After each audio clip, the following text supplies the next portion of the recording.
En este video vamos a ver qué son las falacias. Las falacias son argumentos que podrían parecer ser ciertos, pero que sin embargo no lo son. La lógica estudia todos los tipos de falacias, pero en economía y particularmente en este curso nos vamos a concentrar en dos: la falacia de composición o división y la falacia post hoc. ¿Qué es la primera? La falacia de composición-división quiere decir que no porque el todo tenga una característica, quiere decir que cada una de sus partes también tiene esa característica.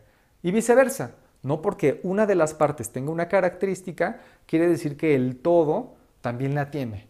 Por ejemplo, si una manija del avión es ligera, no quiere decir que todo el avión sea ligero. No porque una parte tenga una característica, quiere decir que el todo también tiene esa característica.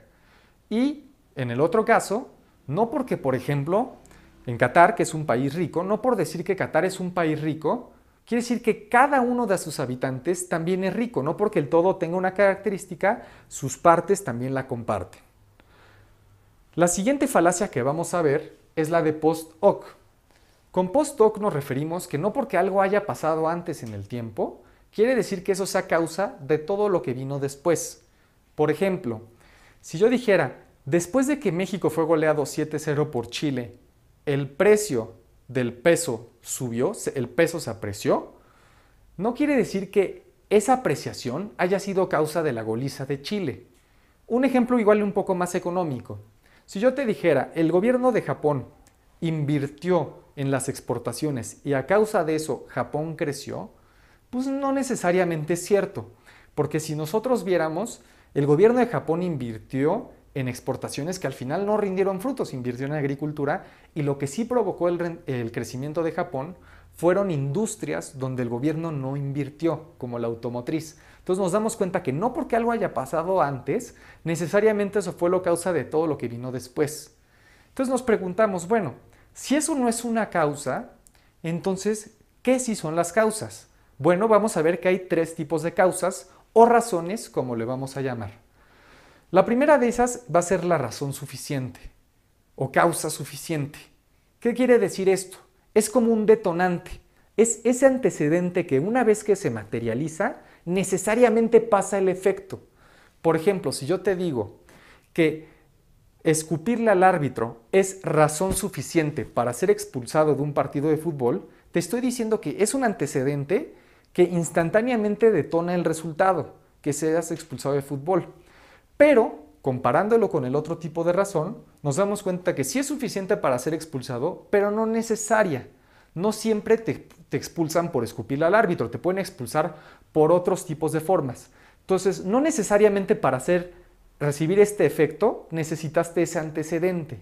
Las razones que sí son necesarias para que se dé el efecto son las razones necesarias. Por ejemplo, en este caso, que te cache el árbitro haciendo una infracción. Es necesario que te cache el árbitro para ser expulsado.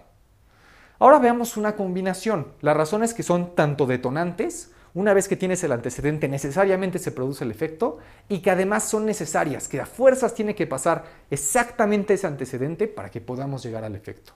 Hoy en día supondríamos en el fútbol que esto se podría dar con el VAR.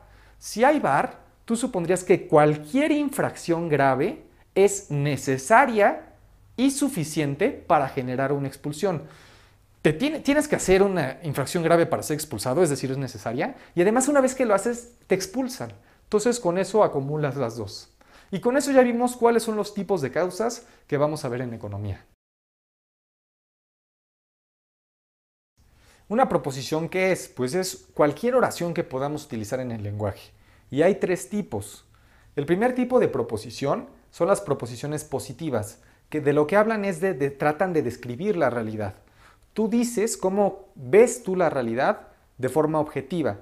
Y al tratar de describir la realidad, tú estás hablando de las cosas como son, del ser. Y como tal, puedes ver si son ciertas o falsas al contrastarlas con la realidad.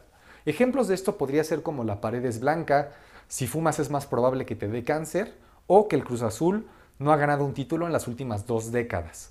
Todas y cada una son contrastables con la realidad y podemos ver, ¿sabes qué? En efecto, esta fue falsa o esta fue verdadera.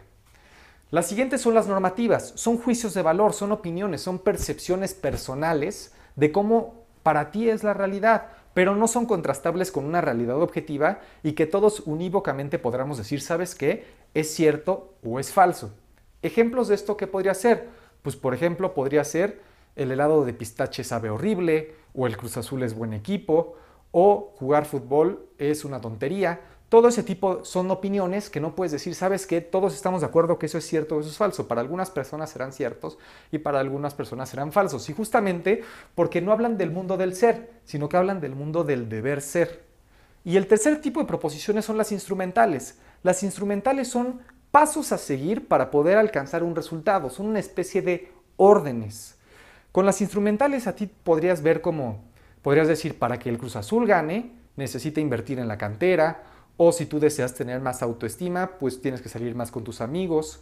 Cualquier tipo de pasos a seguir para llegar a un resultado son proposiciones instrumentales. ¿Cuáles son las que nos vamos a enfocar en la economía? Las proposiciones positivas. ¿Por qué? Pues porque la economía es una ciencia objetiva que trata de describir cómo se comporta la realidad y después contrastar con los datos si fue cierto o falso lo que dijo.